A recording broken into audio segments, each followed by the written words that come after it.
Magandang hapon po at welcome po muli sa ating pong Bible study dito po sa Rema Fields. At muli po tayo po ay mag-aaral ng salita ng Diyos. Maulan na hapon po sa inyo pong lahat. Dito po sa amin ngayon ay umuulan at ingat po kayo kung nasan man po kayo ngayon. So ituloy ko lang po yung pinag-aaralan po natin kahapon. Nag-start po sa atin ay si Pastor Lovely. At ang ganda po ng itinuturo po sa atin ngayon, yung topic natin ay 10 signs God could be testing your faith. Sabi niya, 10 signs God could be testing your faith. So lahat po tayo ay kailangan ma-test kung hanggang saan at kung hanggang kailan yung kaya nating gawin base po sa pagsunod natin sa Panginoon. Amen po. Kasi bakit po ba tayo sinusubukan ng Diyos? Bakit kailangan natin dumaan sa testing? Para malaman niya kung hanggang saan yung pagtitiwala at pananampalataya po natin sa Kanya. Amen po. Kasi sa bawat pagsubok na pinagdadaanan po natin, unang-unang ibigay po sa atin to ng katatagan kung paano tayo maging matibay sa pagsunod natin po sa Panginoon. Kasi mas maganda po meron tayong pinagdadaanan. Mas maganda meron tayong testimony na after natin pagdaanin sa bagay na yon, masaya tayo na napagtagumpayan natin ito. Amen po. So ituloy ko lang po yung itinuturo po sa atin kahapon. Nagsimula po si Ate Lovely, si Pastor Lovely. Number 1, sabi niya, tinuro niya po sa atin is delay answer to prayer. Number 2, closed doors and sudden change. Yan po yung number 2. So sa akin po, itutuloy ko po sa number 3. Sabi niya po dito sa akin sa number 3, you ask to step out of your comfort zone. Ano pong ibig ko pong sabihin? Na sinasabi po dito sa Bible. Alam niyo po, kung babasahin po natin yung Matthew chapter 14, verse 28 to 29. Alam niyo po, yung verse na to, siguro po, karamihan po sa atin ay alam na po itong verse na to. Yung sinasabi niya doon, na nung tayo na sila, Pedro po ay nasa dagat, at dumating po ang time sa buhay po ng mga kasamahan ni Pedro, ang mga alagad po ng Panginoong Hesus ay naglakbay. At sa paglalakbay po nila, hindi na po nilang namalayan, na doon sa lakbayin ng buhay nila, dumaan po sila sa bagyo. Dumaan sila sa malakas na unos, dumaan po sila sa malakas na hangin. Ang title po nito ay lumakad po si Jesus sa ibabaw ng tubig. So siguro po lahat po tayo ay napakinggan po natin itong kwento kung paano po sinubukan ni Jesus yung mga alagad niya, kung paano lagpasan yung problemang pinagdadaanan po nila. Ano po ba yung problemang dinadaanan po nila nung time na to? Nagkaroon po ng malakas na unos, nagkaroon po ng malakas na bagyo, nagkaroon po ng malakas na hangin. So, nung unang panahon po, ang gamit pa nila ay hindi po makina. Ang gamit po nila sa bangka nila ay sagwan. So, sabi po ng Bible, pinapasok na po ng tubig, yung kanila pong sinasakyan. So, pwede silang lumubog at pwede silang mapahamak hanggang sa sila po ay mamatay. Kaya alam niyo po, alam ni Jesus yung nangyayari sa mga alagad po niya. Alam ni Jesus yung sitwasyon, alam ni Jesus na nahirapan po yung mga alagad po niya. Kaya alam po ni Jesus na kung ano yung gagawin niya sa time, sa part ng nangyayari po sa mga alagad niya. Kaya ang ginawa po ni Jesus, siya po ay naglakad sa ibabaw ng tubig. Pero alam niyo po, kung babasahin po natin yung Matthew 14, yung kwento ng naglalakad sa ibabaw ng tubig, sa ibang version po ng Matthew, Luke, sa Mark, sabi po doon sa ibang version, dapat dalagpasan lamang po ni Jesus yung mga alagad niya. Pero nakita po siya ni Pedro. Napasigaw po pa nga yung mga tao. Ang sabi nila, multo, bakit? Nakakita sila ng isang tao na naglalakad sa ibabaw ng tubig. So, mapapaisip ka na multo nga kasi nga naglalakad siya sa ibabaw ng tubig. Ngayon po, sumugot po si Jesus. Sabi po ni Jesus, huwag kayong matakot.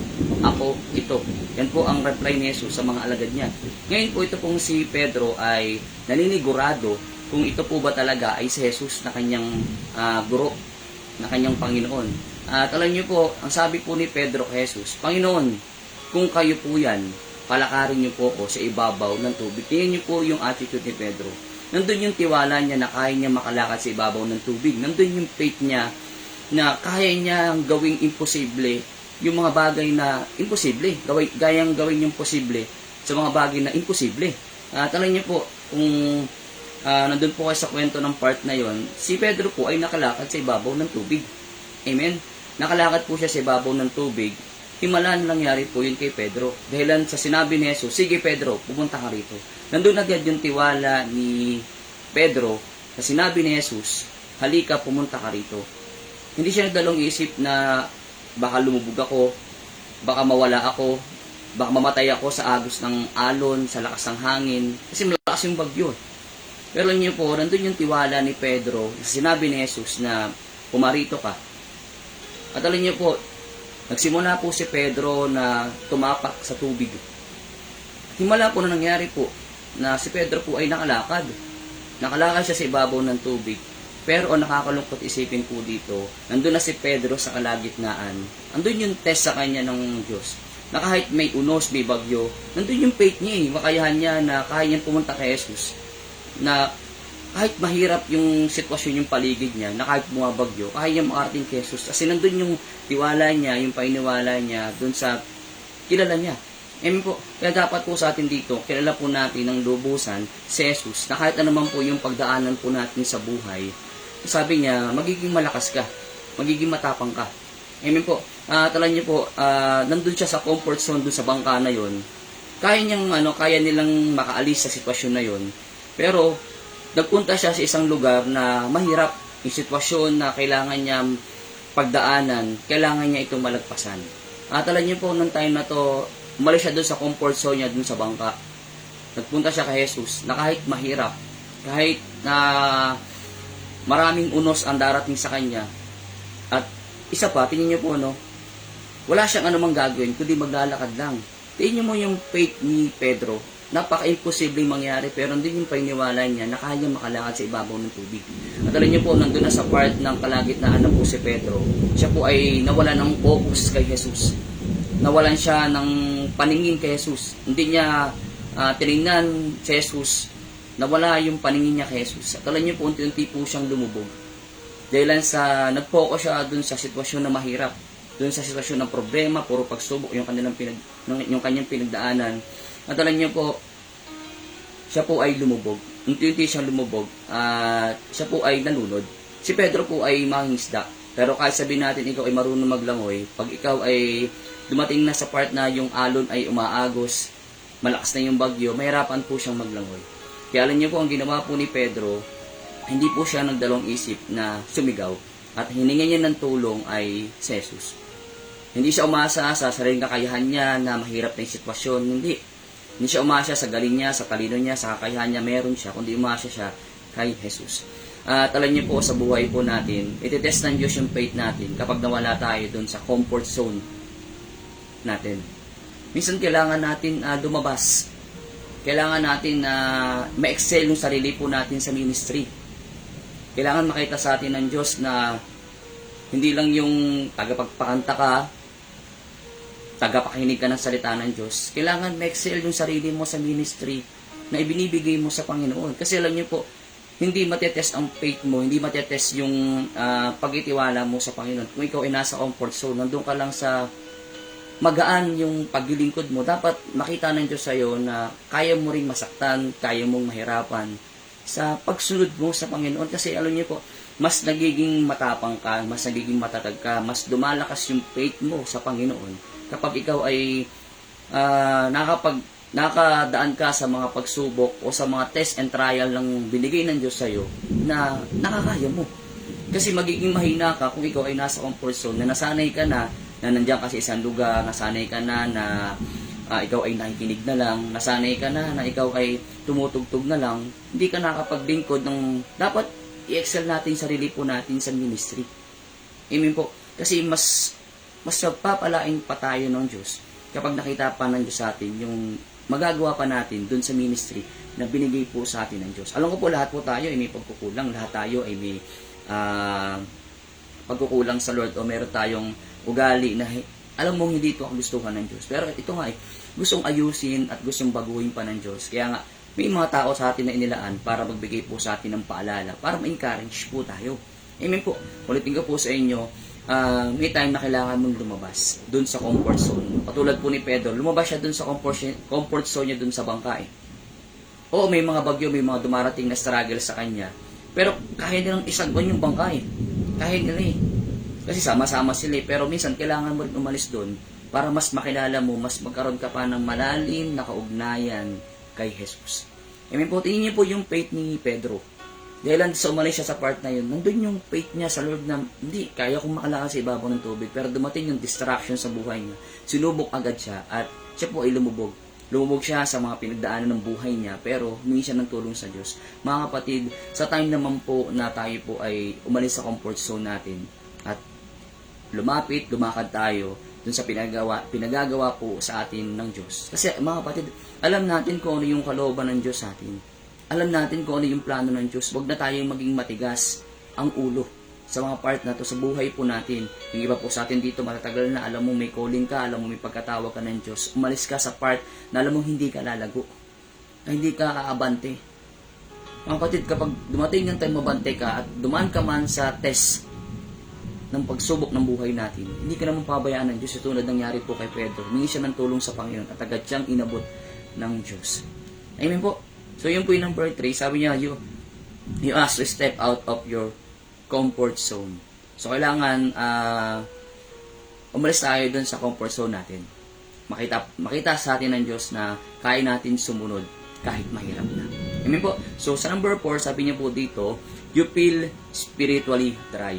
Sa atin po, dumarating yung time, nararamdaman po natin na parang dry na dry ka na. Hindi mo na nararamdaman yung panalangin mo na walang kasagutan.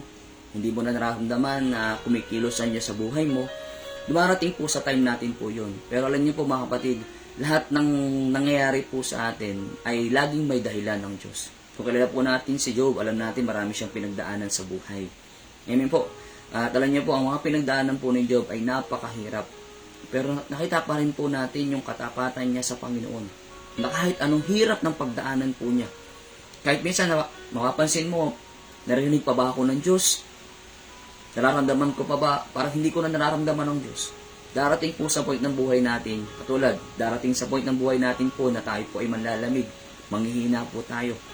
Alam niyo po, yan po yung test sa atin ng Diyos. Kapag dumating yung time, dry na dry ka na sa ministry mo, mas lalo kang lumapit sa Diyos. Mas lalo kang magpayakap sa Panginoon kasi yung anointing, yung presensya ng Diyos ang magbibigay sa iyo ng linaw, ng lakas para magpatuloy ka.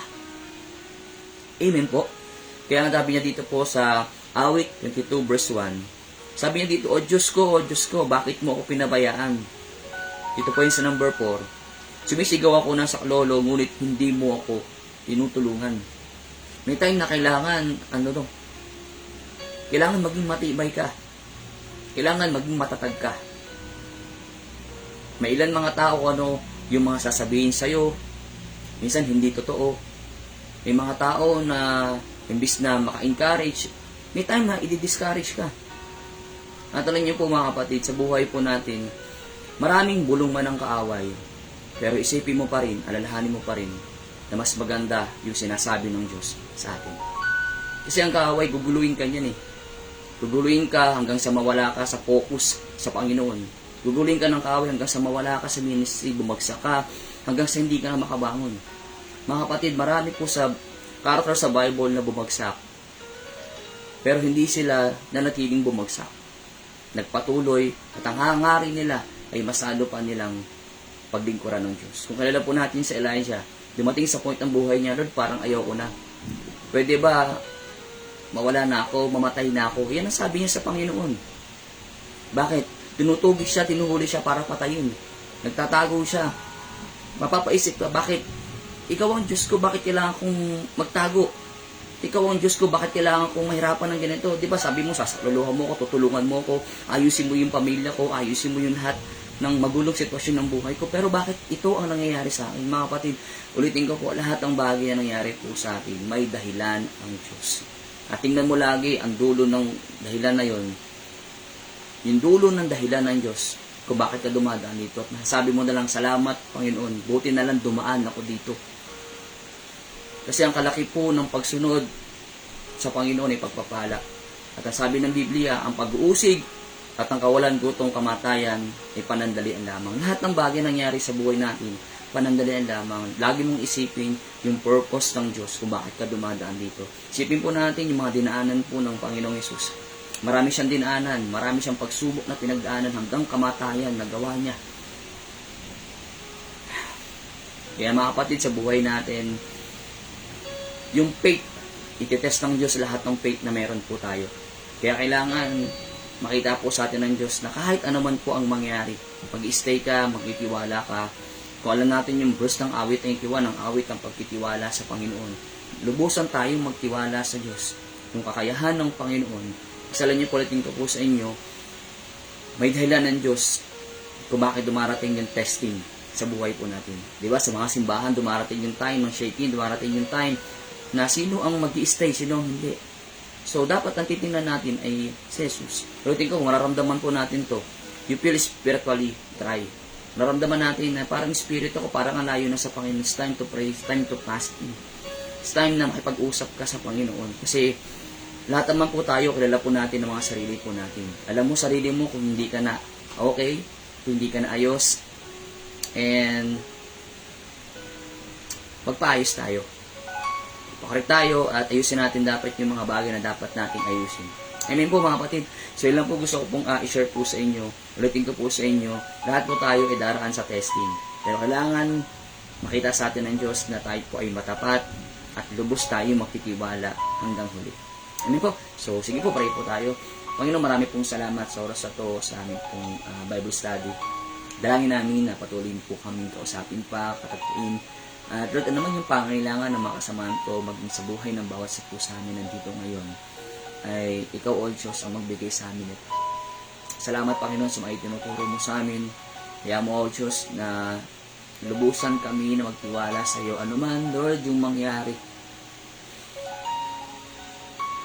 Salamat, Panginoon. Nakita namin, Lord man, na negatibo yung nakikita namin, yung paligid namin. Pero ang titingnan namin ay yung mga pangako mo, yung mga salita mo sa buhay po namin. Kaya Lord, maraming salamat sa oras ito sa pagsama mo sa amin. Ingatan mo ang bawat sa po sa amin at patuloy mong pagpalain. Sa iyong kapurihan, sa pangalan ng Panginoong Yesus. Amen. So yun lang po, at maraming salamat po sa inyo pong pakikinig. Ingat po kayo dahil maulan po ngayon. God bless po.